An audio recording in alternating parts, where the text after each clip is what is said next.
नमस्कार, इतना स्वदेश पे आपका स्वागत है। कल की तैयारी में अगले आधे घंटे में मैं बताऊं कि भारतीय बाजारों में आज क्या हुआ और क्या अब नई सीरीज़ की जब शुरुआत होगी कल से तो आपकी रणनीति होनी चाहिए। इस अगले आधे घंटे में हम दर्शकों के तमाम सवालों के जवाब भी देंगे, जो इस शो का कह सकते हैं कि एक फॉर्मेट है जिसमें कि आप अपने सवाल भी पूछ सकते हैं।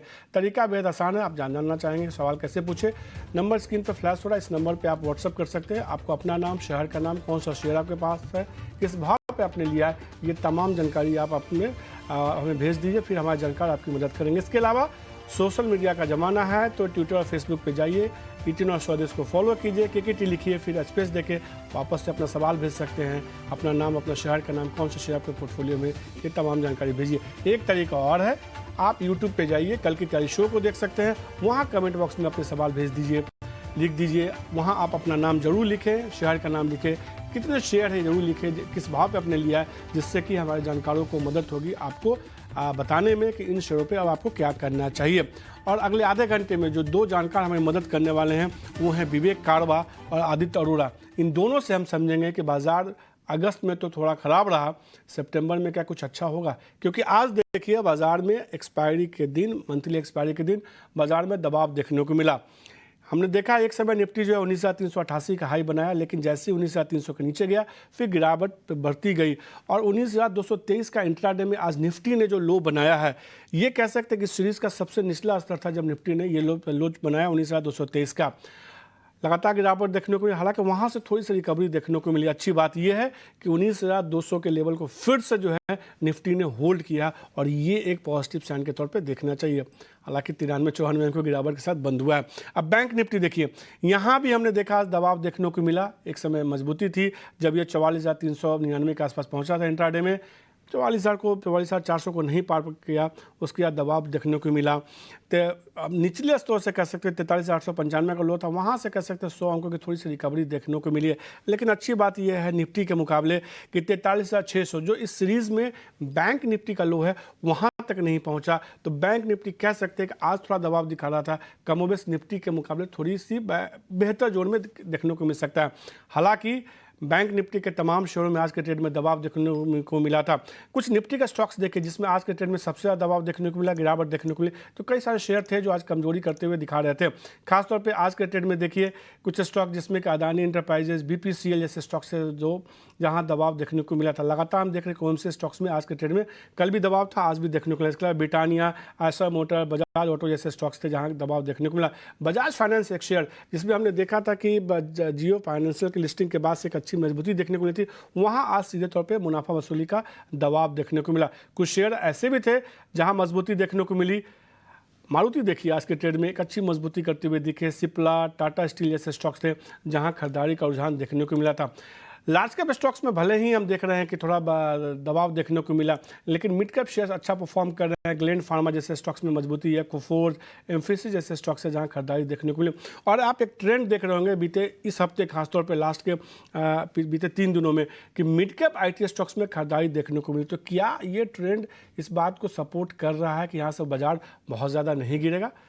अब दोनों जानकारों से समझते हैं कि सितंबर सीरीज में क्या रुझान दिखता है और क्या बहुत ज़्यादा चिंता करने की बात तो नहीं है।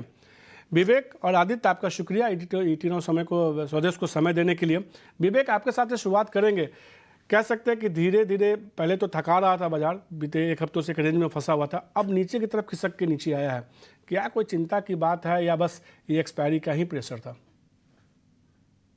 देखिए, खाली एक्सपायरी का प्रेशर ही समझिए इसको। और पिछले मेरे हिसाब से करीबन 3 हफ्ते से लेके 4 हफ्ते से आपको यही दिख रहा है कि निफ्टी एक बार नीचे खिसकता है, वापस चढ़ने की कोशिश कर रहा है, वापस खिसक गया, तो यही ट्रेंड लगा हुआ है। तो हम लोग ऑलरेडी बात कर रहे हैं काफी टाइम से कि एक रेंज में फंसा हुआ है इंडेक्स। नीचे की तरफ समझ लीजिए आप 19,100 और ऊपर की तरफ 19,600 से लेके 900 तक। तो जिस तरफ ये ब्रेक करेगा उस तरफ एक बार मार्केट हो सकता है कि एक शार्प मूवमेंट दिखाए। अब ये पॉसिबिलिटी था पिछले महीने ही कि ये 19,200 को तोड़ के 19,100 को तोड़ के नीचे जाए। लेकिन क्या हुआ कि जो जून क्वार्टर के रिजल्ट्स थे वो काफी नॉर्मल से एटलीस्ट अबव पार या अबव एक्सपेक्टेशन आ गए थे। तो इसके कारण निफ्टी आज एक्चुअली चीप लगने लग गया है। आप अगर देखो तो 2024 का FY24 का अगर आप पी आज देखो तो आपको करीबन 21-22 के पी पे मिल रहा है। और अगर 2025 का देखो, क्योंकि क्या है कि अब ऑलरेडी अगस्त खत्म हो गया है, खाली 4 महीने और बचे हैं इस साल में।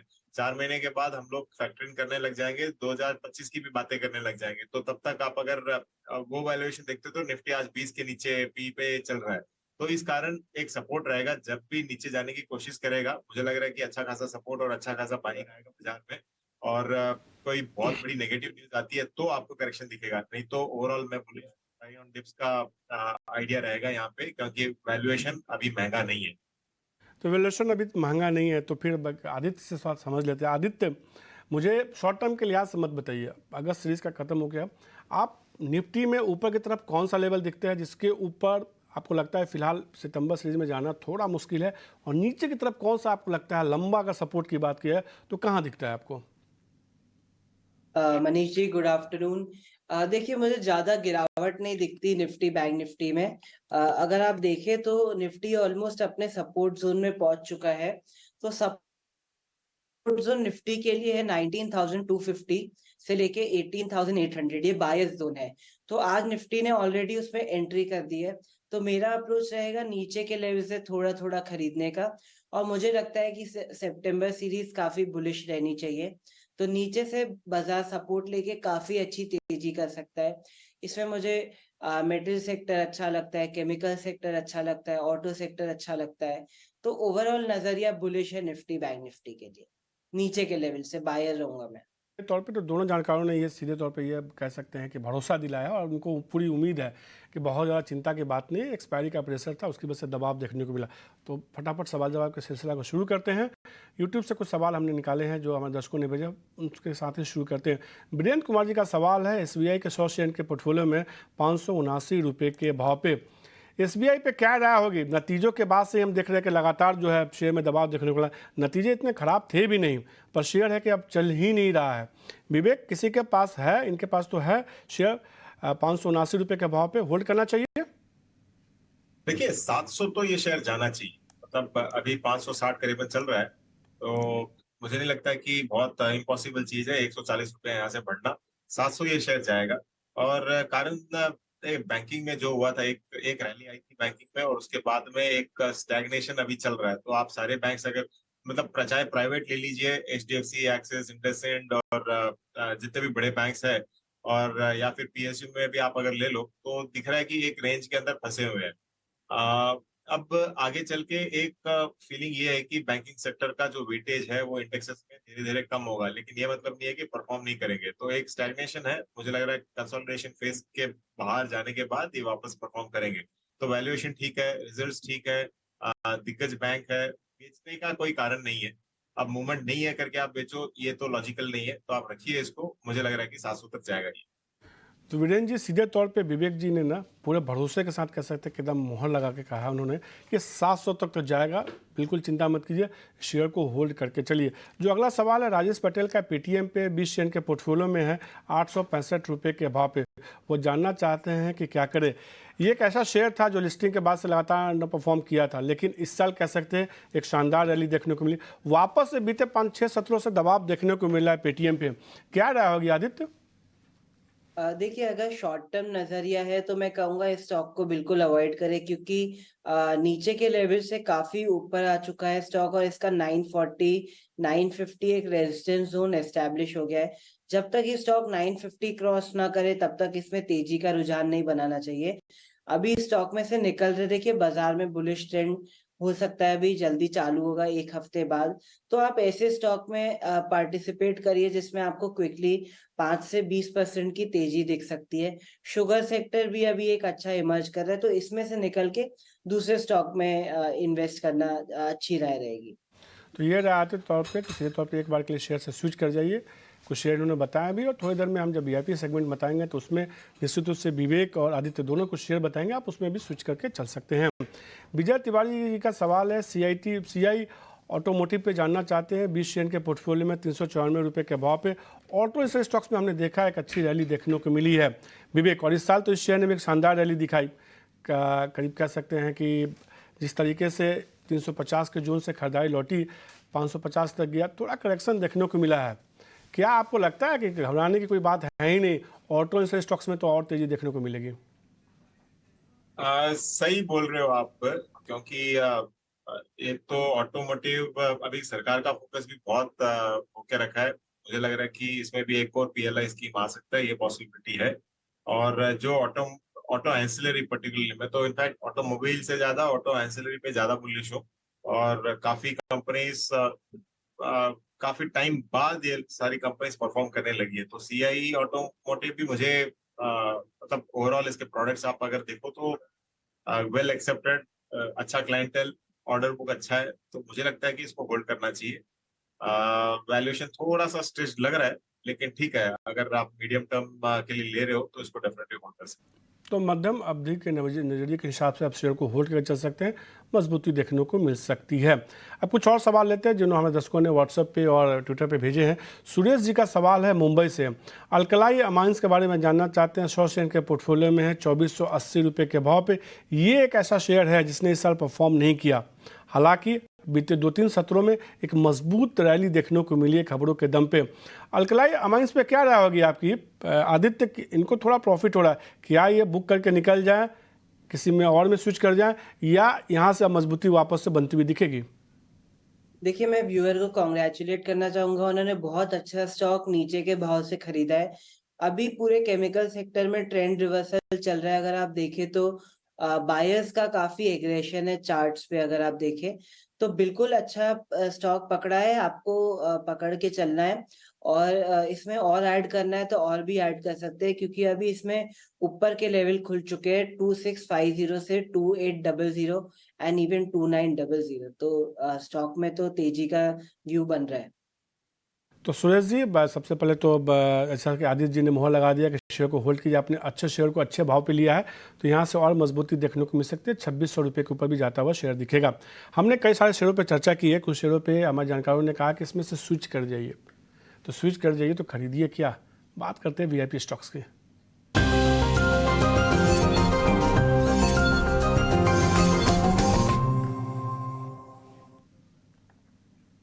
विवेक, कई बार आप वीआईपी स्टॉक्स बताते हैं लंबी अवधि के लिए, लेकिन शॉर्ट टर्म में ही ठीक ठाक रिटर्न देखने को मिल जाता है। आज क्या वीआईपी स्टॉक्स बता रहे हैं? देखिए, मैं तो टेस्ट प्लेयर हूँ बेसिकली। आजकल जमाना T20 का है, लेकिन हाँ, हम लोग तो नहीं, टेस्ट वैसे वैसे वैसे बाजार में कहते हैं कि बड़ा पैसा जो है ना, टेस्ट प्लेयर ही बना पाता है। डेफिनेटली वो भी है। अब ठीक है, सबका मतलब अलग अलग स्ट्रेटेजी बिल्कुल, दो होता है। बाजार की यही खूबसूरती है कि ट्रेडिंग करने वाले ट्रेडिंग से भी पैसा कमा रहे हैं, इन्वेस्ट करके भी पैसा कमा रहे हैं, यही खूबसूरती है। और महीनों का रिटर्न अगर आपके रिकमेंडेशन के बाद कुछ हफ्तों में मिल जाए तो इसमें कोई बुराई नहीं है।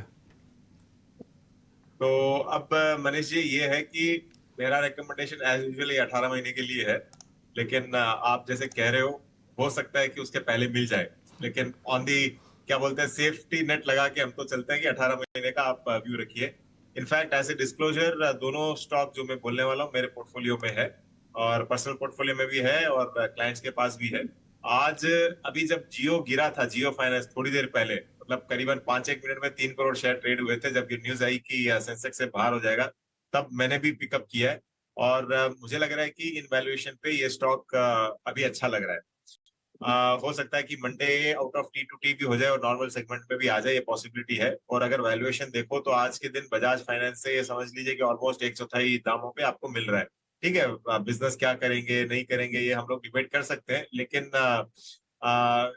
जहां तक हम लोग जानते हैं इस ग्रुप को, बिजनेस तो करके दिखाई देंगे। तो उस उम्मीद से मुझे लग रहा है कि इसको लेना चाहिए, और 301 टारगेट आपका आराम से ये स्टॉक दिखा सकता है आगे चल के। दूसरा शेयर कौन सा होगा आपकी तरफ हाँ, से? दूसरा देखिए, एक छोटा सा आईटी कंपनी है। वो इनफैक्ट आईटी में सिर्फ नहीं, सेमीकंडक्टर, आईटी, सॉफ्टवेयर, मैनेजमेंट, मतलब कई सेगमेंट में ये काम करती है, माइंड टेक करके। तो ये कंपनी काफी दिन से एएसएम में चल रही थी, अब T2T में आई है, और मुझे लग रहा है कि अगले हफ्ते 2 हफ्ते में ये हो सकता है कि नॉर्मल सेगमेंट में आ जाए। वैल्यूएशन वाइज बहुत सस्ता है, अंडर 400 करोड़ का मार्केट कैप है इसका। इसके पास कैश ऑन बुक शायद एग्जैक्ट नंबर याद नहीं है मुझे, लेकिन हाँ 80 करोड़ का कैश ऑन बुक रहेगा। और एक मेजर स्टेक होल्डर है टाइप बैंक, जो TAIB करके काफी FII इन्वेस्टर भी है वो बैंक, तो वो भी इन्वेस्टर है। तो छोटी कंपनी है बहुत, तो इसके लिए मैं बोल रहा हूँ कि इसको 18 महीने के लिए लीजिए। ये यहाँ पे अंडर वैल्यूएशन आपको 35-40 रुपए इसमें आराम से मिल सकते हैं। तो मतलब आप अगर परसेंटेज वाइज देखो तो 25-30% आपको रिटर्न दे सकता है ये। तो बहुत दोनों स्टॉक एज डिस्क्लोजर मेरे पास है पर्सनल पोर्टफोलियो में भी, और क्लाइंट्स को भी रिकमेंड किया हुआ है।